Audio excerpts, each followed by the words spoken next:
Sahabat masih belum memahami tentang hidden debt atau hutang tersembunyi yang dilakukan selama beberapa tahun ini yang diwanti-wanti oleh media kemarin itu? Artinya apa? Kita ulangi lagi nontonnya. Saksikan video tersebut. China has lent billions to governments around the world. A lot of these loans were given in secret. We're calling them China's hidden loans. And they're burning a hole in the pockets of the borrowers. If China's economy collapses, these countries will all suffer.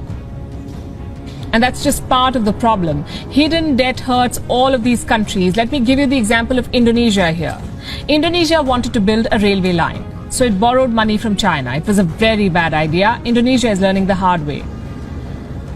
It took $4.5 billion from China for this railway line. The project was launched in 2015. 6 years later, the cost of the project has shot up to well over $8 billion, from $4.5 to $8 billion, almost double of what was initially agreed.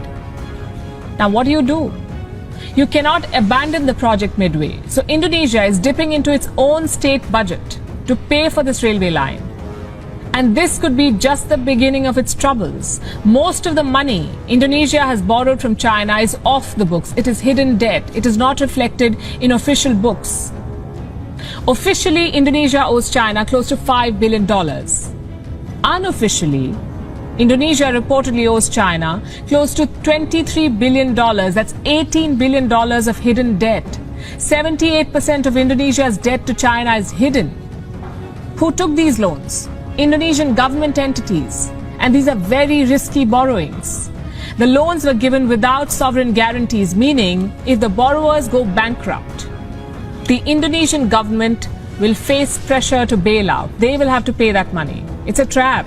Kita jelaskan sekarang, begini logikanya. Indonesia kan negara sosialis elitis di dalam mengelola ekonominya. Dan apa itu sosialis elitis? Agen perubahan atau penggerak roda ekonominya adalah BUMN. Sosialis adalah aliran bernegara yang heavy on government. Dan rakyatnya hanya penonton, diam saja. Yang bergerak semuanya pemerintah. Peraturannya ketat, yang mengerjakannya adalah orang-orang pemerintah. Kalau seperti Taiwan, Jepang, Korea Selatan, dan Partai Republik Amerika, mereka adalah kapitalis yang berpihak kepada swasta. Taiwan, Korsel, dan Jepang sosialis akar rumput atau bottom up. Partai Republik Amerika top down atau kapitalis elitis. Oke, kita jelaskan sebentar ya. New Mind adalah kapitalis akar rumput, pro UKM. Maaf, jelasin sedikit agar menjadi pemahaman para sahabat tentang New Mind. Kita balik ke topik tentang kelolaan BUMN di Indonesia yang mungkin di dunia hanya Indonesia yang melakukan hal itu. Satu-satunya di dunia. BUMN adalah badan usaha milik negara. Jelas ya untuk hal ini. Bentuknya korporasi. Kalau korporasi berhutang, maka yang nanggung adalah pemiliknya.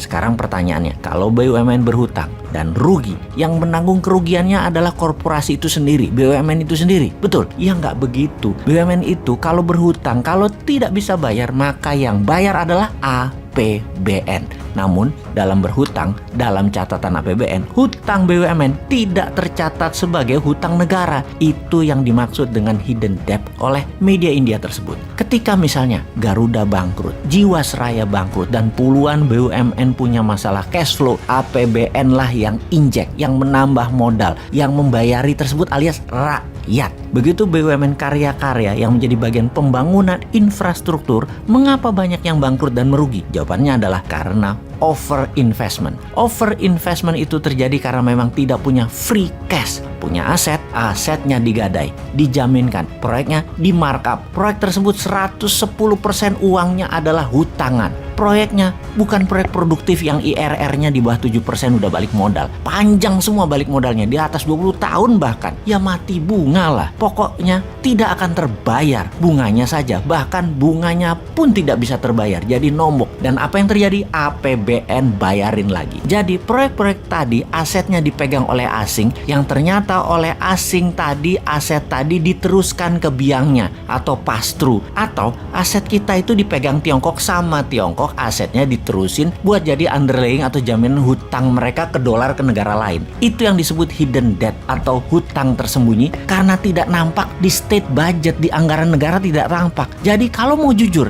bagaimana mulai sekarang hutang BUMN dicatat di APBN?